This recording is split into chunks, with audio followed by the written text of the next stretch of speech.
Pooh Shiesty's daddy been a rat since '09 and his son a mice since 2022. Whoa, hold up, gang.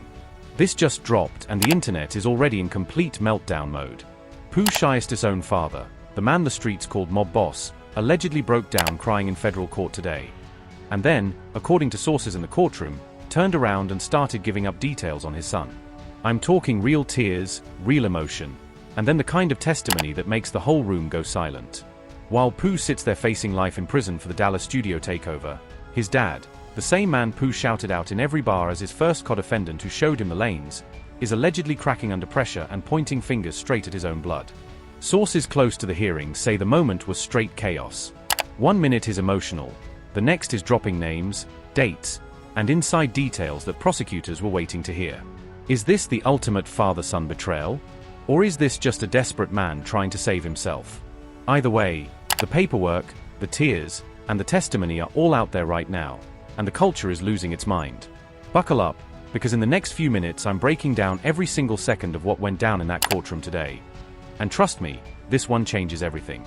Let's dive in. You are not ready for this. Flushed face. Alright folks, let's get straight into this courtroom chaos because what went down today has the entire hip-hop world hitting pause and rewinding. According to multiple sources who were inside the federal courtroom today, Pooh Shiesty's father, the man known on the streets as Mob Boss, allegedly broke down in tears during the hearing.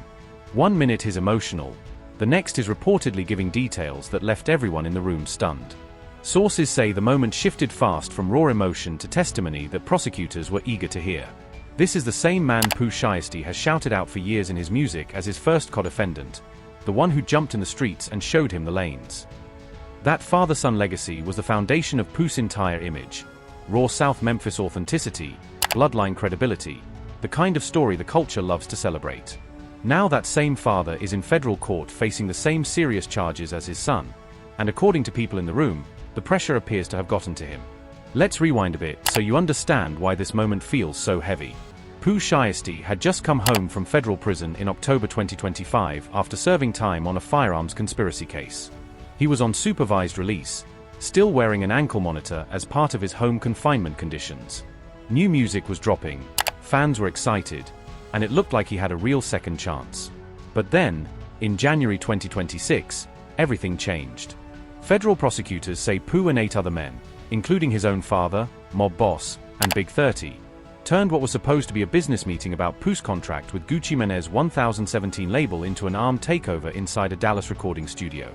According to the complaint, guns came out, victims were allegedly robbed at gunpoint, jewelry and cash were taken, and one victim was forced to sign contract termination papers while staring down the barrel of an AK-style pistol. The case already had drama because Gucci Mane himself was one of the victims and reportedly identified Pooh and others.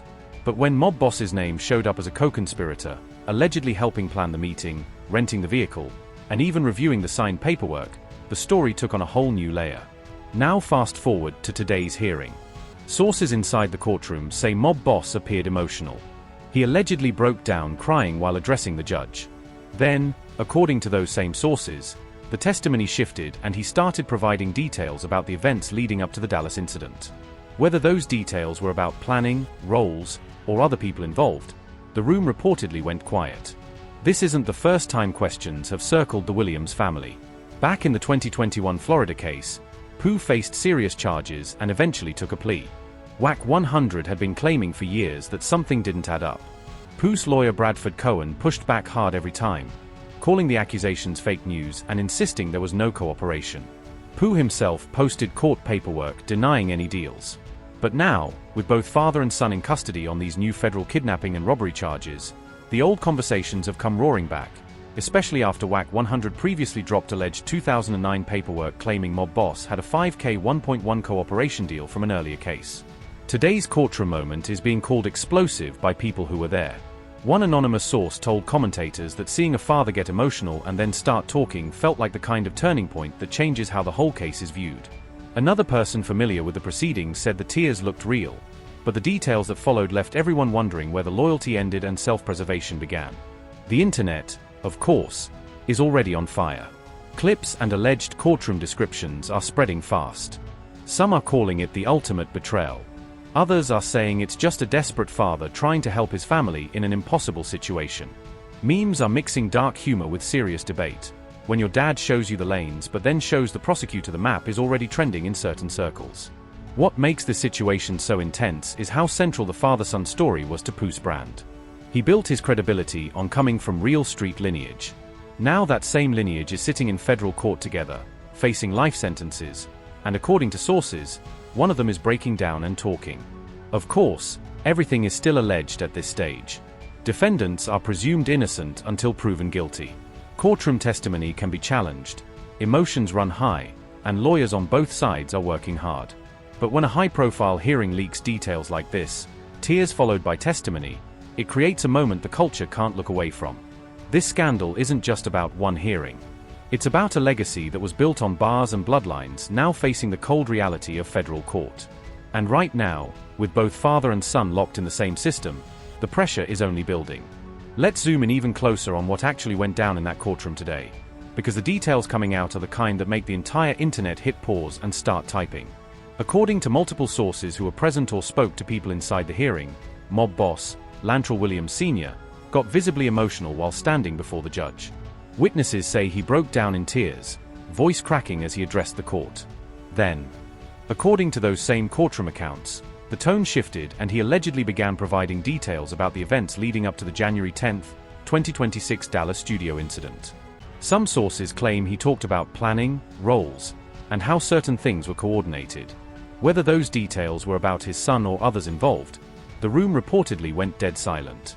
This is the same father Pooh Shiesty spent years putting on records as his rock, my first co-defendant, showed me the lanes, the foundation of the whole South Memphis story. Now, according to people in the courtroom, that foundation appeared to be cracking under federal pressure. The current charges are heavy. Federal prosecutors say 9 men, including Pooh Shiesty, mob boss, and Big 30, turned a supposed business meeting about Pooh's 2017 contract into an armed takeover. Guns allegedly came out. Victims were robbed of Rolexes, jewelry, cash, and even Gucci Mane's wedding ring. One victim was reportedly choked until he nearly lost consciousness. The complaint claims Pooh pulled an AK-style pistol and forced contract termination papers to be signed at gunpoint, with his father allegedly reviewing the documents and pointing out they still needed a date. Public reactions exploded the moment courtroom descriptions started leaking. Hip-hop Twitter turned into a full battlefield. Some fans posted crying emojis with captions like "Not the dad snitching on his own son."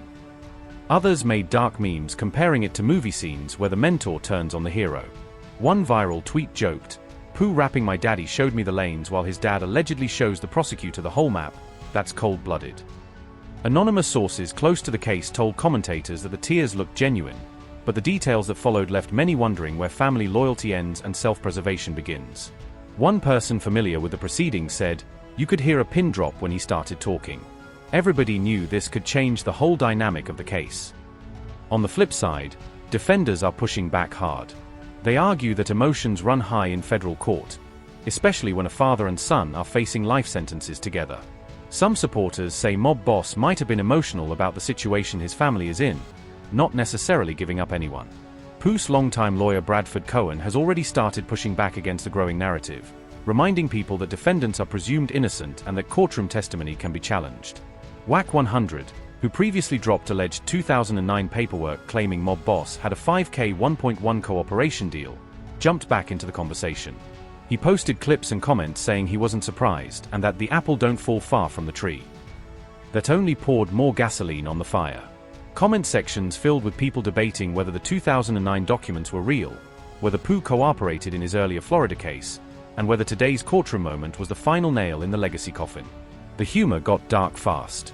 Memes flooded timelines with captions like "When your dad cries in court and then remembers he has receipts," or "Pooh thought his first co-defendant was his dad. Turns out the feds were the real co-defendant since 2009. Pop culture references flew everywhere, some comparing it to famous movie betrayals, others joking that even the ankle monitor from Pooh's supervised release had more loyalty than certain family members. Even bigger voices in hip-hop are watching quietly.